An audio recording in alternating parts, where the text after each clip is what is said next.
Sur YouTube où je fais beaucoup de vulgarisation scientifique et un de mes dadas, entre autres, c'est l'astronomie.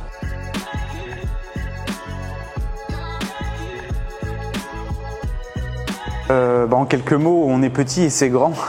Non, je sais pas, il y a des gens qui trouvent que l'espace est écrasant au regard des dimensions.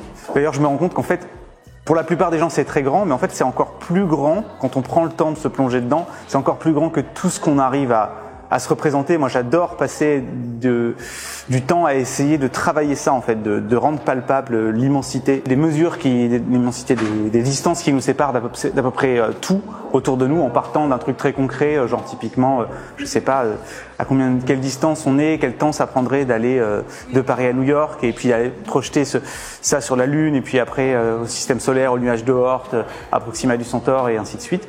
Ça me procure du plaisir, en fait, par la seule puissance de l'esprit d'aller me promener là-dedans.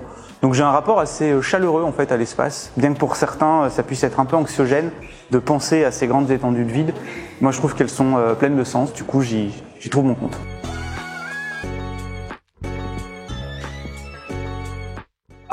Première découverte, c'était une petite claque, c'était une pichenette, je dirais, c'est Barjavel, Ravage, donc ce bouquin qui est science-fiction, mais il n'y a pas vraiment en fait, on n'a pas de technologie outre mesure, mais bon, c'est un monde post-apo, assez réaliste. Et première vraie claque, c'est à la fois une claque littéraire pour l'écriture et par l'ingéniosité du truc, c'est tout le cycle Hyperion de Dan Simmons, qui est incroyable, qui est vraiment incroyable.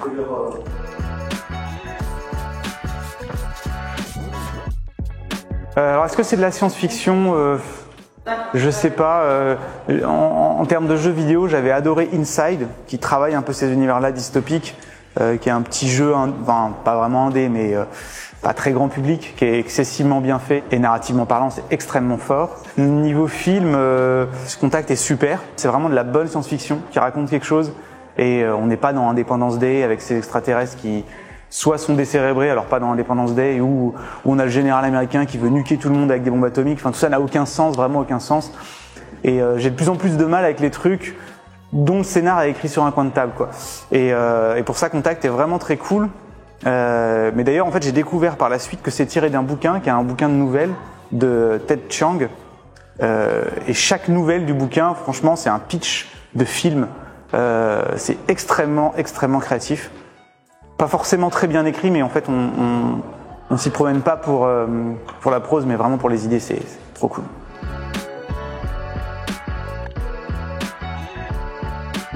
En fait, ça pose des questions sur...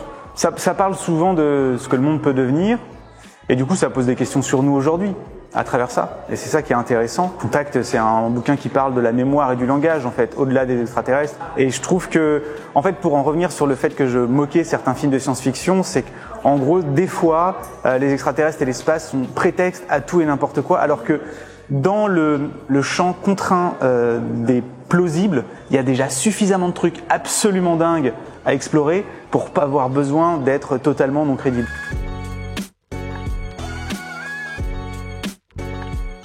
Je pense que ça s'est fait un petit peu en parallèle. Moi, j'ai toujours eu plein de questions existentielles, donc je pense que quand on est un peu attiré par des questions du genre pourquoi le monde et de quoi est-il fait, et qu'on n'est pas croyant, les sciences n'apportent pas de réponse, mais elles me font découvrir plein de questions que je m'étais pas posées. Et il y a une vraie poétique là-dedans, parce qu'en fait, on découvre des trucs qui existent indépendamment de nous, qui sont pas des constructions culturelles. Quand on fait de la physique des particules, alors on peut discuter de qu'est-ce qu'une particule, quelle est sa forme, est-ce qu'elle a un volume ou pas, est-ce que c'est juste une forme d'énergie, une forme de... Enfin, on peut discuter de ça longtemps. Par contre, indéniablement, il y a quelque chose. Et là, on touche du doigt un truc qui, moi, m'intéresse beaucoup. Après, est-ce que la science-fiction a joué un rôle là-dedans ? Sûrement, parce qu'en fait, elle rajoute plein de couleurs au narratif du truc, mais je serais pas de dire, peut-être de façon assez poreuse, ouais, l'un et l'autre ont discuté.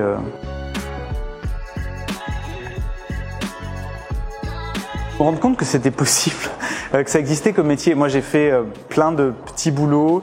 Je me suis cherché longtemps, je voulais être vulcanologue, mais soyons honnêtes, il y a 2 postes par an à l'échelle européenne. J'avais absolument pas le niveau, le bagage en physique et la force de travail pour être vulcanologue. Après, je voulais être planétologue et j'ai commencé un master de recherche que j'ai très vite abandonné parce que là aussi je me suis rendu compte que j'étais dépassé par en fait le langage mathématique que j'arrivais pas à maîtriser. Et je lisais beaucoup aussi, j'étais intéressé par les sciences sociales.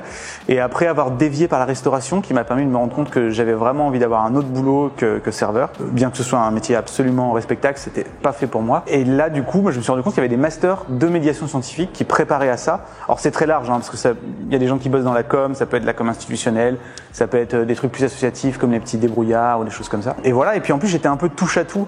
Donc je me disais c'est trop bien parce que tu peux, même si in fine sur la chaîne je parle, il y a quand même des grandes tendances de type de sujets qui ont plus de place que d'autres. C'est vraiment un métier qui permet de toucher un peu à tous les domaines de recherche et ça c'était un truc qui m'a poussé là-dedans, quoi.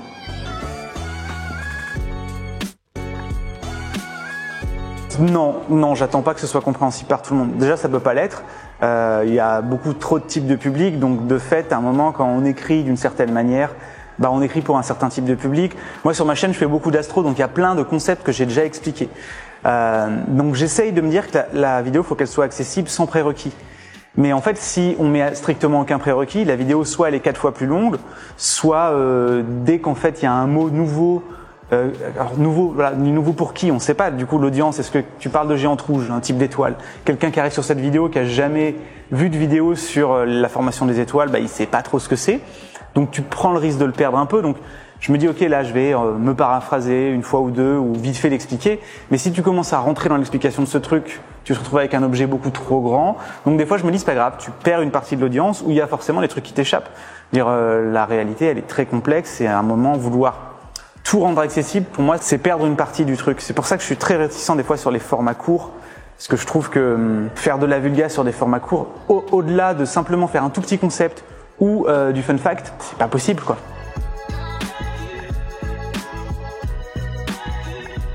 Pour l'instant, je trouve quand même beaucoup mon compte dans la BD. J'ai beaucoup aimé écrire un livre, mais c'est une expérience très solitaire. C'est assez ingrat parce qu'il y a quelques échanges, les éditeurs sont très bienveillants, les proches, tout ça. Mais bon, tu finis le truc, tu le poses et t'as pas vraiment d'échange, même pas.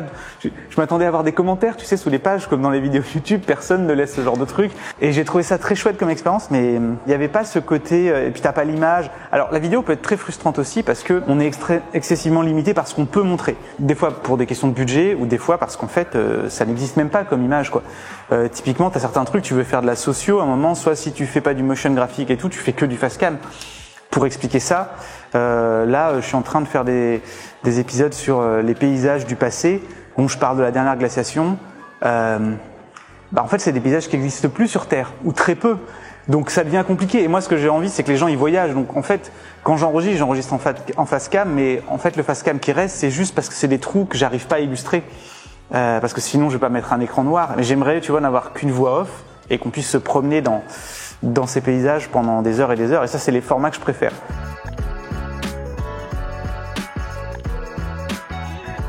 L'environnement, la santé, oui, des trucs qui sont beaucoup plus touchy. C'est pas très dommageable quand on raconte n'importe quoi sur le comportement d'un trou noir. J'essaye de ne pas le faire, mais ce que je veux dire, c'est que voilà, quelqu'un qui va vraiment raconter n'importe quoi sur le vaccin ou même sur la théorie de l'évolution, ça commence vraiment à beaucoup me gêner. Pour moi, là-dessus, je suis un peu défaitiste par rapport à je suis très circonspect sur le rôle qu'on peut avoir là-dedans. C'est-à-dire que s'il y a vraiment un moment, un glissement, en fait, il faut légiférer. C'est-à-dire que c'est les plateformes qui hébergent de contenu qui vont à un moment être obligés ou pas de faire de l'éditorialisation en fait. Du choix dans ce qui peut être dit ou pas dit. Moi, je me promène de temps en temps sur TikTok. Vraiment, ce que j'y vois m'effraie. Pour moi, il y a un vrai problème qu'on refuse de regarder. Mais moi, c'est des trucs que j'entends des fois quand on rencontre un peu des politiques. Oui, alors vous êtes un peu le bras armé, de l'esprit critique ou des trucs comme ça. En fait, oui, on est un bras, vraiment le muscle est tout petit par rapport au volume de trafic, et en fait, c'est pas nous qui avons les clés de ce qui est proposé, de ce qu'a le droit de citer. Et puis c'est pas parce que l'audience a envie de voir tel type de contenu qu'il est de qualité. Aussi, à un moment, il faut être un peu exigeant. Et ça, c'est aussi le travers des réseaux sociaux par rapport à la télé. C'est-à-dire qu'à la télé, avant, tu avais une forme de filtrage. Enfin, tu me diras, Hanouna existe aujourd'hui, mais tu avais une sorte de filtrage sur ce qui pouvait être proposé que tu n'as pas du tout sur les réseaux sociaux et ça peut être extrêmement dangereux, quoi.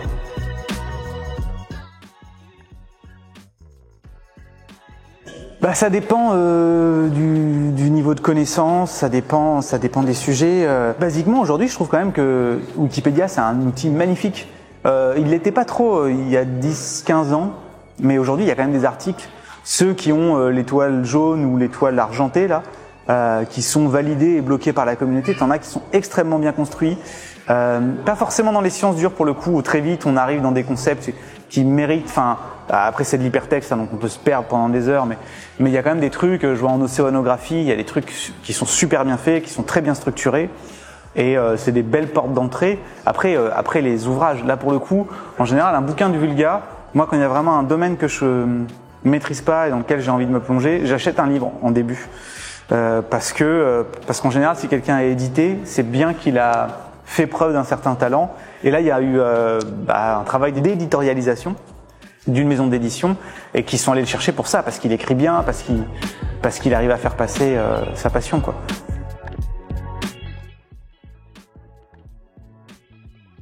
Bon, il y en a plusieurs, mais c'est toujours la question un petit peu, mine de rien, la question du pourquoi, qu'est-ce qu'il y avait avant, alors on le sait un peu, qu'est-ce qu'il y aura après, tu vois. Bizarrement, pour l'instant, alors je penserais peut-être pareil, peut-être je penserais différemment dans 40 ans, mais c'est pas vraiment la finitude des choses qui me fait peur, c'est le fait de pas savoir. Tu vois, bon, si on me disait tu meurs demain mais tu sauras absolument tout, ce qui va se passer dans l'univers, pourquoi, tu vois, même si je sais très bien que ce sera jamais possible de le savoir, mais voilà.